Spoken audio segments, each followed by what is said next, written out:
Kasi luto tayo ng pork collar. Marinate natin ng 5 spice. Little bit of pepper, black pepper, or white pepper is fine.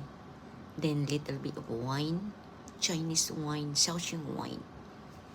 Then marinate natin siya in 30 minutes.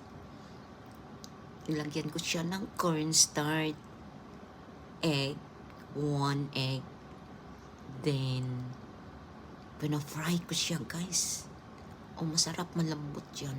Pero yung pork na yan, kasi pork collar yan, pinapound ko muna sa back ng yung knife.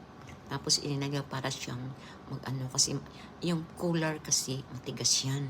Hindi yan kagaya sa pork chop. So, pork collar, iba yung sa pork chop. So, yun na yan. Nagustuhan ni boss. Sarap. Sarap yan. Tapos yun na, fry. Before natin i-fry siya, pero nilagyan ko siya ng ginger, ha.